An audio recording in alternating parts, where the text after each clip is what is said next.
Good morning. Professor McWilliams, the Treasury has suggested that High Speed 2 will help rebalance the economy regionally. Do you think that that's right? The main work on this has been done by a man called Daniel Graham, who is, I think, acknowledged to be the sort of major expert in the world on the subject. And his conclusion is that it will have some effect, but it's a very expensive way of achieving that effect, because of course if you connect two ends, you cannot always tell which of the two ends is the one that's going to benefit most. And I think his calculations are about 20% of the benefit is regional and about 80% of the benefit goes to London and the South East. So is HS2, do you think, a good way to promote regional growth, or do you think that there are better priorities? It's a very expensive way of promoting regional growth, and it's a project where the study we did 2 years ago showed that because demand was way overstated, if you put realistic demand numbers in, first of all, the costs way outweighed the benefits, and secondly, there would be a very large funding gap. And I see that the latest spending review has started to support our conclusions on the funding gap. Right. So John Tomaney, the Professor of Urban and Regional Planning at UCL, said to the Transport Select Committee that he thought regional policy was more important than transport for regional rebalancing. So he was suggesting that what matters more is investment in skills, knowledge and technology in preference to a piece of transport infrastructure. Would you agree with that assessment? Well, I haven't done a specific study to back it up, but it sounds the right type of approach. But I'm not really asking you on this specific project, but in general terms, for regional economic development, would you say that his thesis that skills, knowledge and technology are more important than a piece of transport infrastructure, relatively speaking? Very much so, and one of the things that's caused the London economy, which one tends not to think of as a region, but it recently has had some similar characteristics to a depressed region. London suffered a massive loss of financial sector jobs, and that's been absorbed very easily by the growth of the technology sector.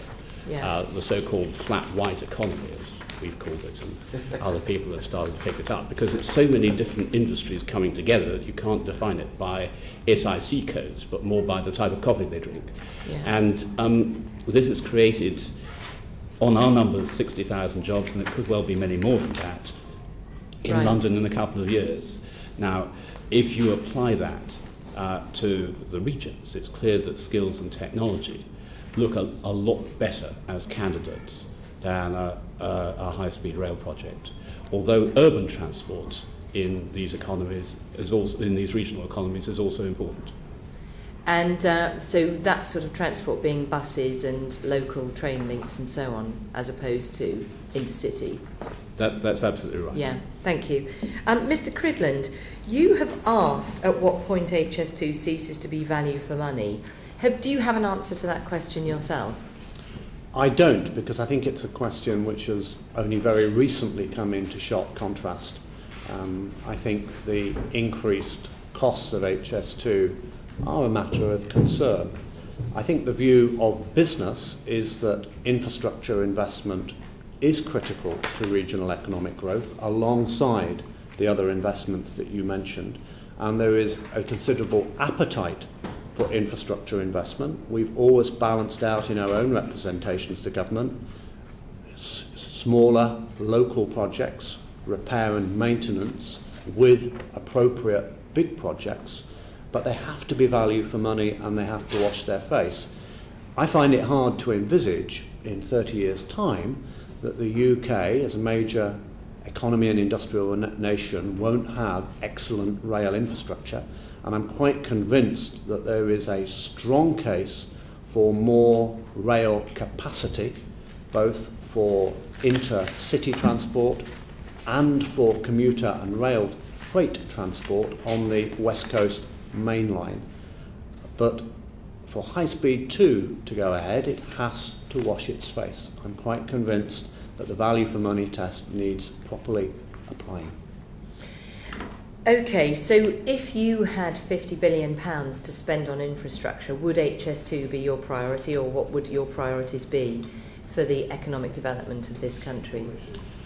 To date, the CBI has supported the investment in HS2 on the previous costings. We had to face the choices as to whether that money could be spent on other infrastructure or other public priorities, and we felt it was an appropriate scheme following on from other major infrastructure developments, most particularly thinking of London and the South East Crossrail. And I'm acutely conscious that it took 20 years to get Crossrail decided upon, and it would have been very easy at difficult moments for public spending in those times to have lost our nerve on Crossrail. And I think we're already beginning to see that Crossrail is essential to London. So the extra capacity, I think, is vital. But what has, in a sense, raised the questions we're now asking in the last 2 weeks is the extra cost, and we need to model what the implications of that extra cost will be on other infrastructure projects. And I'm afraid I can't answer that question because it's a new issue for the CBI to face.